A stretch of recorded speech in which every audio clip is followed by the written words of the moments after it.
마가복음 10장 35절부터 45절까지 제가 봉독하겠습니다.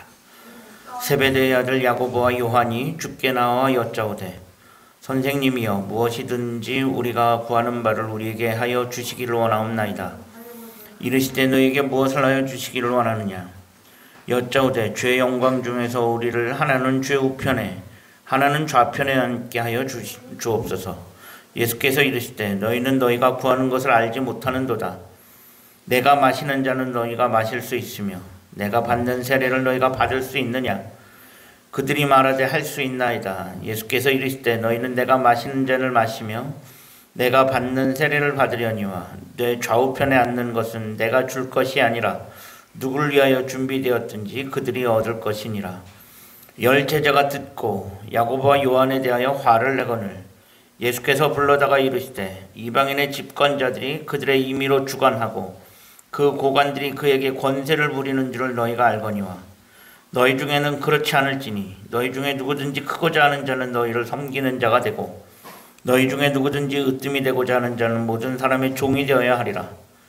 인자가 온 것은 섬김을 받으려 함이 아니라 도리어 섬기려 하고 자기 목숨을 많은 사람의 대속물로 주려 함이니라. 아멘.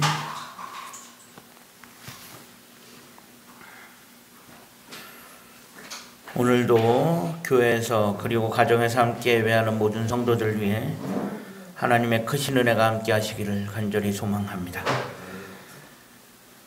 날씨가 어제부터 갑자기 쌀쌀해졌습니다. 갈수록 가을도 짧아지고 금세 겨울이 올 것 같은데 환절기에 늘 건강하시고 그래도 우리가 하루하루 살아가는 것이 하나님의 은혜임을 믿고 하나님의 은혜 가운데 그렇게 살아가실 수 있기를 간절히 소망합니다.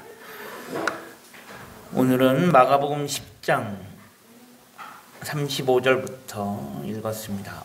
지난주에 우리가 봤던 본문에 이어지는 내용입니다. 계속적으로 우리는 지금 예수님이 십자가를 향하여 예루살렘으로 가시는 그 길목에 있었던 일들을 우리가 살펴보고 있습니다. 예수님은 지금 예루살렘을 향하여 가고 계십니다.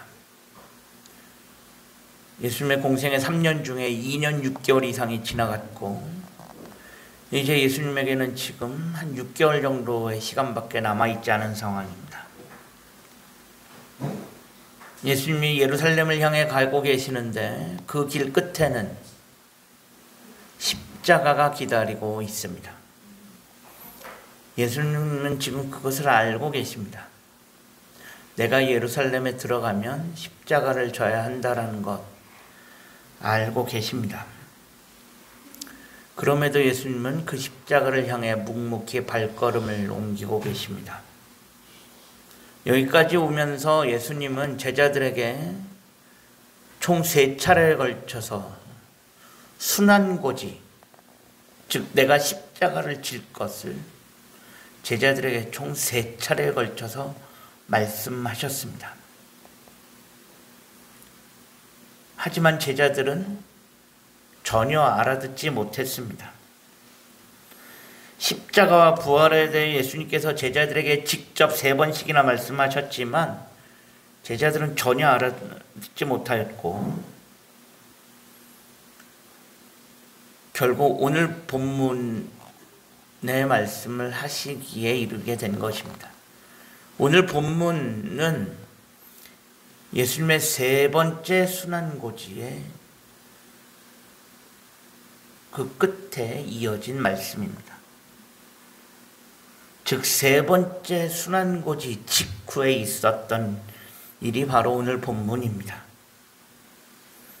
3번째 순환고지 이후에 오늘 본문에 보니 야고보와 요한이 예수님께 찾아와서 예수님께 다가와서 이렇게 이야기합니다. 35절과 36절에 세베대 아들 야고보와 요한이 주께 나와 여짜오되 선생님이여 무엇이든지 우리가 구하는 바를 우리에게 하여 주시기를 원하옵나이다. 무슨 뜻입니까? 선생님, 우리가 하고 싶은 게 있는데 그걸 좀 하게 해주시면 안 됩니까? 묻습니다. 그러니까 예수님께서 제자들에게 너희들이 하고 싶은 게 뭐냐? 이야기해봐라 라고 말씀하십니다. 그러면서 그 이후에 37절에서 야고보와 요한이 뭐라고 이야기합니까? 영광 중에 우리를 하나는 주의 우편에 하나는 주의 좌편에 앉게 해달라라고 이야기합니다. 마지막 때가 되면 야고보하고 요한이 지금 이야기하죠. 우리 두 사람을 한 명은 주의 우편에 한 명은 주의 좌편에 그렇게 앉게 해 주시면 안 됩니까? 부탁을 하고 있는 것입니다. 이 장면을 보고 있노라면 예수님과 제자들은 지금 전혀 소위 소통이 되어지지 않습니다. 예수님은 십자가와 고난에 대해서 말씀하셨는데 제자들은 거기에 관심이 없습니다. 제자들은 그냥 자기네들의 관심사만 이야기하고 있는 것입니다. 예수님이 말씀하시는 거에는 별 관심 없어요. 그냥 자기네들이 하고 싶은 이야기만 하고 있을 뿐입니다.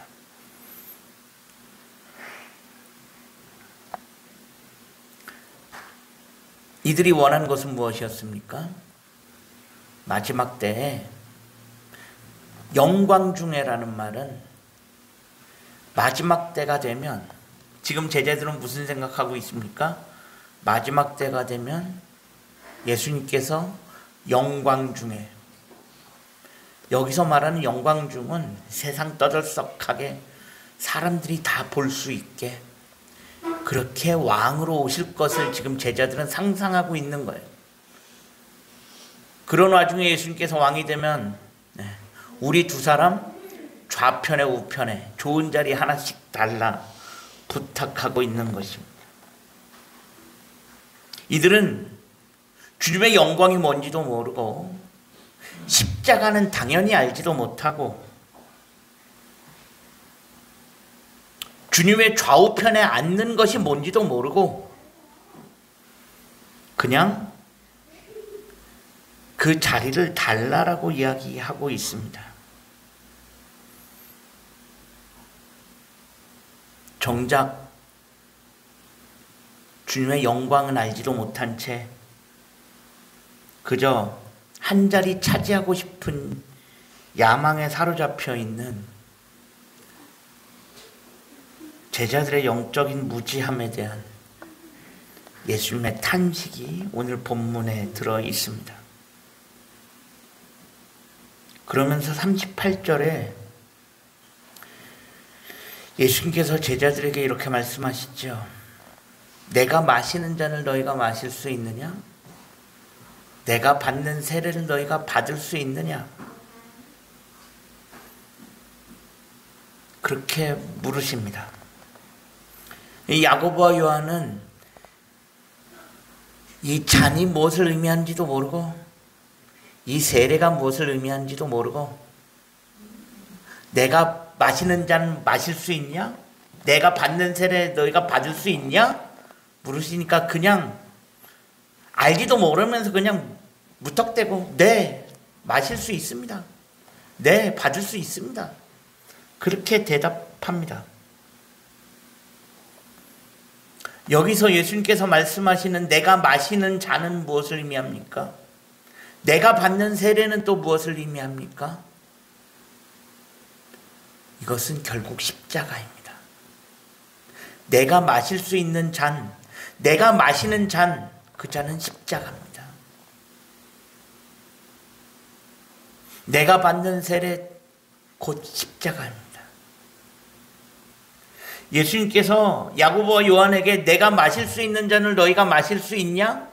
내가 받는 세례 너희도 받을 수 있냐라고 물으시는 것은 내가 지는 십자가, 그 십자가의 길을 너희도 따라올 수 있겠냐라고 물으시는 거예요. 그런데 이 야고보와 요한은 뭐예요? 그 의미는 몰라요. 제대로 알지도 못하면서 무조건 무턱대고 알겠다라고 대답하는 거예요. 그래야 뭐예요? 그래야 좋은 자리 얻을 수 있을 것 같아서 무턱대고 알겠다라고 이야기합니다. 하지만 주님이 말씀하시는 이 잔과 세례는 곧 십자가였습니다. 예수님께서 십자가를 지시기 직전에 겟세마네 동산에서 기도하실 때 예수님께서 이런 기도를 하셨지요. 아버지여, 이 잔을 내게서 옮기시옵소서. 이 잔을 내게서 옮겨달라고 기도하셨어요. 이 잔이 뭐죠? 십자가죠. 예수님은 십자가를 져야 된다는 걸 아셨어요. 그래서 그 십자가가 얼마나 힘들고 고통스럽다는 것을 알기 때문에 이 잔을 내게서 옮겨달라고 기도하세요. 하지만 마지막에 이렇게 말씀하시죠. 내 원대로 마옵시고 아버지의 원대로 하옵소서. 겟세마네 기도에서도 알 수 있듯이 예수님이 마시는 잔은 곧 십자가의 죽으심입니다. 그런데 야고보와 요한은 아무 망설임 없이 꺼리낌도 없이 알겠다고, 그렇게 하겠다고 호언장담을 합니다. 지금 이 두 사람은 무슨 생각을 하고 있습니까? 예수님이 유대인의 왕으로 입성하시면 세상이 떠들썩하게 예수님이 유대인의 왕으로 예루살렘에 들어가시고 사람들이 예수님을 유대인의 왕으로 추켜 세우면 세상이 바뀔 거다. 그러면 우리들은 뭐예요? 지금까지 예수님 따라오면서 소위 고생을 좀 했으니까 그에 대한 합당한 보상이 있어야 될 거 아닌가, 그런 생각하는 거예요.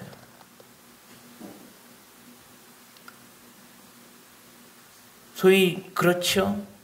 지금 우리나라가 대통령 선거 시즌으로 가고 있는데 누군가가 대통령이 되면 자기가 대통령이 되도록 도와준 사람들, 그 사람들 측근들 중요 요직에 앉히잖아요. 제자들은 지금 그 생각하고 있는 거예요. 야고보와 요한은 지금 그 생각하고 있는 거예요. 예수님이 유대인의 왕이 되면 그동안 예수님 도와서 함께 고생했던 우리 좋은 자리에 앉아야지.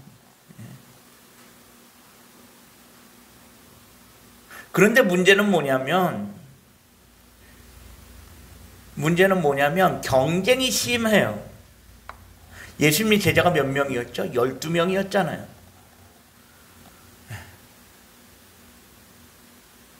12명 다 그런 생각하고 있을 거란 말이에요. 내가 더 좋은 자리에 올라가야 되는데, 내가 조금 더 좋은 자리에 앉아야 되는데 똑같은 생각하고 있기 때문에 자리는 한정적인데 경쟁자가 많으니까 경쟁이 붙을 수밖에 없었겠죠. 그러니까 야고보와 요한이 어떻게 한 거예요? 먼저 선수를 친 겁니다. 그래, 자리는 한정적이고 경쟁자는 12명이나 되니까 야고보와 요한이 먼저 예수님께 다가가서 뭐예요? 선수를 친 겁니다. 예수님, 우리 더 좋은 자리 주세요. 그 이후에 오늘 본문 41절에 보니까 이렇게 야고보와 요한이 먼저 선수 친 걸 다른 10명의 제자들이 알았죠.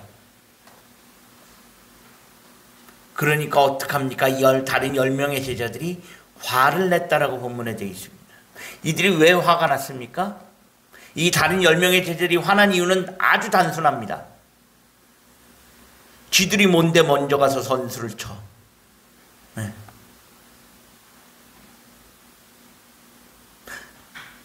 어떻게 보면 이 다른 10명의 제자들도 똑같은 생각하고 있었어요. 그런데 야고보 요한이 먼저 가서 선수를 쳤거든요. 그러니까 괘씸한 거예요. 누구는 그런 말 하고 싶지 않아서 안 했나? 네. 어떻게 보면 지금 제자들은 다 똑같은 생각하고 있었을 거예요. 어떻게 보면 눈치 보고 있었을지 몰라요. 나도 빨리 가서 이야기해야 되는데. 다 그런 생각하고 있는 와중에 야고보하고 요한이 다른 제자들보다 먼저 선수를 치니까 다른 10명의 제자들이 소위 뿔 따고 가는 겁니다. 누구는 그 얘기 하고 싶어서 안 했는 줄 아나? 지들이 뭔데 먼저 가서 이야기를 해. 그러니까 화가 난 것입니다. 결국 이 모습은 지금 뭐예요? 제자들의 영적인 모습을, 영적인 그 현 주소를 적나라하게 보여주고 있는 것입니다. 십자가에 대해서는 전혀 알지도 못하고 마지막 때 서로 좋은 자리에 앉으려고 하는 제자들의 모습. 이 모습이 예수님에게 어떻게 비쳤을까? 예수님에게는 이런 제자들의 모습이 마치 이방인의 통치자들이 권력을 탐하면서 백성들 찍어 누르는 모습이랑 똑같이 보인 거예요.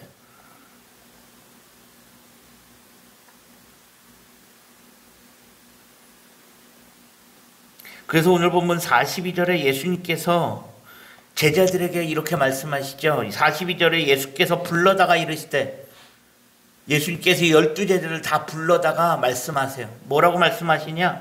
이방인의 집권자들이 그들을 임의로 주관하고 그 고관들이 그들에게 권세를 부리는 줄 너희가 알거니와. 이건 무슨 뜻입니까? 이방인 통치자들이 어떻게 하고 있었어요? 사실 세상 권력자들은 어떻게 하고 있습니까? 세상 권력자들은 다 똑같아요. 권력을 탐하고 그것으로 백성을 지배하고 백성들을 찍어 누르고, 그렇게 세상 권력자들이 그렇게 살아가고 있는데 지금 너희들의 모습이 뭐예요? 그들하고 별반 다를 게 없어. 그 말씀하시는 거예요. 너희가 지금 나하고 2년 6개월 동안 왔으면서 너희들이 지금 나한테 하고 있는 그런 이야기들이 뭐예요?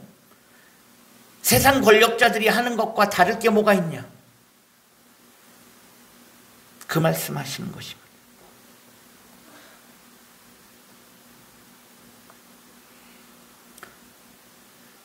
여기서 사실 우리는 세상 속에서 이런 사람들 너무 많이 보죠.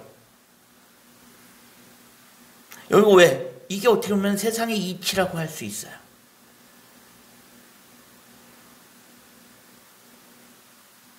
왜? 이 세상은 어떤 세상입니까? 힘으로 지배하는 세상이고 권력자들이 쥐고 흔드는 세상이기 때문에 그래요.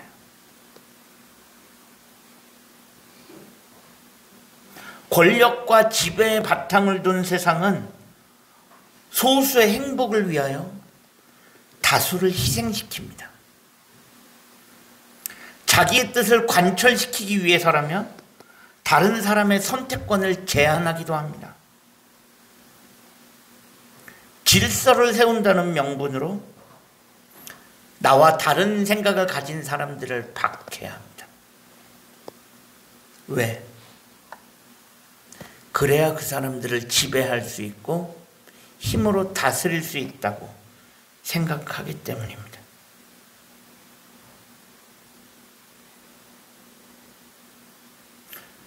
교회는 어떻습니까?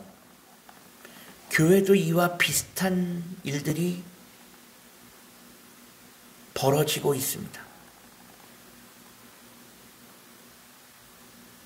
집사와 권사일 때는 그렇게 열심히 섬기던 사람이 장로가 되니까 돌변했다고 하는 케이스 종종 보았고요. 신학생일 때, 전도사일 때는 그렇게 열심히 헌신적으로 섬기던 사람이 안수받고 나니까 목이 곧아졌다라는 이야기 저 많이 들었고요. 많이 보았고요. 결국 이게 다 무슨 이야기입니까? 다 비슷한 이야기입니다.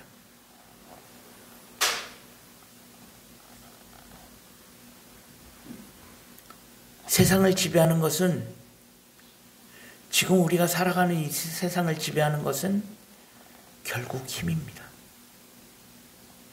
권력입니다. 그런데 지금 예수님은 제자들에게 전혀 새로운 세상을 말씀하고 계십니다. 예수님이 말씀하시는 새로운 세상은 어떤 거냐? 힘이 아닌 섬김을 기본으로 하는 세상입니다. 어떤 신학자가 예수님의 세상을 한마디로 이렇게 정의했습니다. 지배의 포기. 예수님의 사상을, 예수님이 꿈꾸는 세상은 한마디로 지배의 포기라고 정의하였습니다.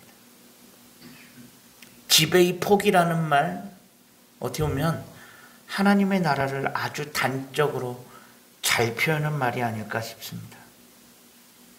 많은 사람들이 지배하려고 합니다. 지배를 받으려 하지 않고 지배를 당하는 것을 좋아하는 사람 아무도 없습니다. 그렇기 때문에 사람들은 어떻게 하든지 지배하려고 하고 지배를 하고 싶어 합니다. 그러니까 앞다투어 어떻게든 권력을 가지려 하는 것입니다.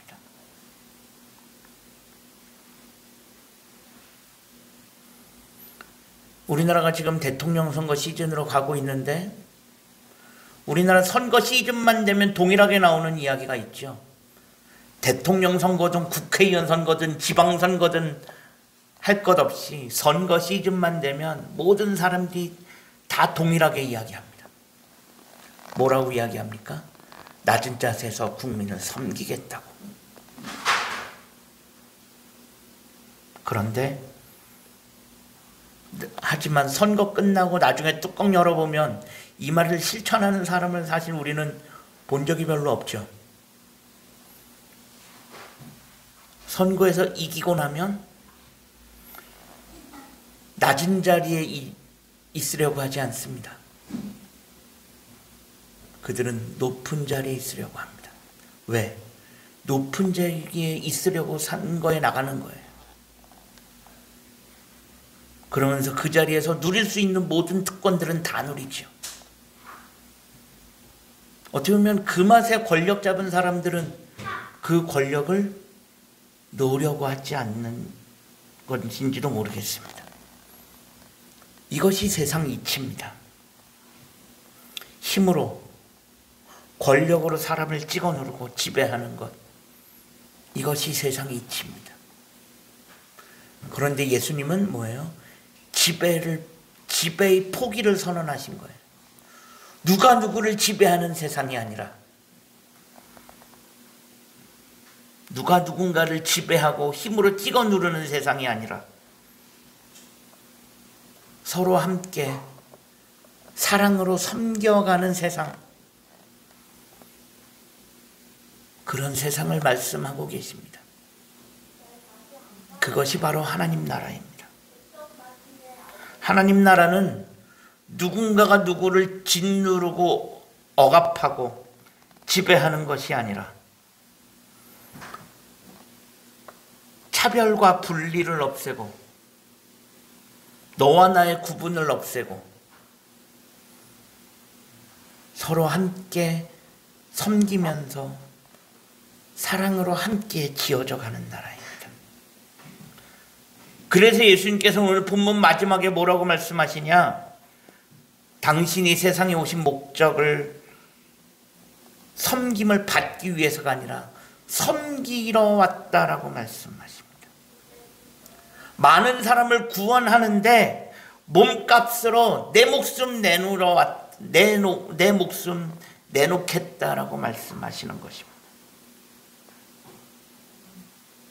세상에 이치, 세상의 가치로서는 도저히 상상할 수 없는, 이해할 수 없는 것입니다. 하지만 하나님께서 꿈꾸시는 새로운 세상의 기초가 바로 여기에 있습니다. 누군가의 이익을 위해 나 자신을 내어줄 수도 있는 이런 사람들이 늘어날 때 세상은 달라집니다. 누군가가 이야기하죠. 이 세상에 교회가 이렇게 많은데 왜 세상은 안 달라집니까? 이유는 하나입니다. 이 세상에 교회가 많고 그리스도인들이 많다라고 하지만 다른 사람을 위해 내 것을 포기하려고 하지 않기 때문입니다. 그리스도인이란 어떤 사람들입니까? 예수님이 건설하시려고 하는 이 새로운 세상, 서로 함께 섬기며 사랑으로 함께 지어져가는 그 하나님의 나라를 함께 지어져 가기 위해 부르심을 받은 사람들입니다. 다른 사람을 위해 내 것을 기꺼이 내어줄 수도 있는 사람들, 이 일을 위해 부름받은 사람이 바로 그리스도인입니다. 다른 사람의 유익을 위해 내 것을 포기할 수도 있고 내가 기꺼이 손해볼 수도 있는 그런 사람이 바로 그리스도인입니다. 물론 이러한 모습들이 세상 사람들이 보기에는 바보처럼 비춰질 수도 있습니다. 세상 사람들은 너희 왜 그러고 사냐라고 손가락질할 수도 있습니다. 하지만 그럼에도 불구하고 그런 세상의 냉소와 세상 사람들의 비웃음 속에서도 그럼에도 불구하고 이 가치가 얼마나 중요한지 알기 때문에 이것에 여기에 진리가 있다는 것을 알기 때문에 포기하지 않고 그럼에도 불구하고 그 하나님의 나라를 함께 만들어가는 것, 그것이 우리들이 해야 할 일이고 그것이 하나님께서 우리를 먼저 부르신 이유인 줄로 믿습니다. 우리는 지금 어떻게 살아가고 있습니까? 예수님께서는 섬김을 받으려 함이 아니라 내가 먼저 섬기러 왔다라고 말씀하시면서 많은 사람을 구원하기 위해 기꺼이 내 목숨까지 십자가에 내어 놓겠다라고 말씀하고 계십니다. 우리는 그 하나님의 나라의 가치를 따라가야 하는 사람들인 줄로 믿습니다. 세상의 권력을 탐하지 아니하며 세상의 가치와 세상의 이치를 탐하지 아니하고 오직 하나님의 나라를 꿈꾸며 하나님의 나라를 함께 만들어갈 수 있는 우리 모두가 되어질 수 있기를 주님의 이름으로 간절히 축원합니다. 기도하겠습니다. 하나님, 우리를 먼저 주의 자녀로 부르시고 여기까지 은혜 가운데 살게 하심에 감사합니다. 우리를 먼저 부르신 그 하나님의 뜻을 잊지 않게 하시고 세상의 권력, 세상의 가치, 세상의 이치를 탐하지 않게 하시고 오직 하나님의 나라를 기억하며 그 하나님의 나라의 가치를 따라갈 수 있는 우리들의 삶이 되어질 수 있게 하여 주옵소서. 우리 구주 예수 그리스도의 이름으로 간절히 기도합니다. 아멘.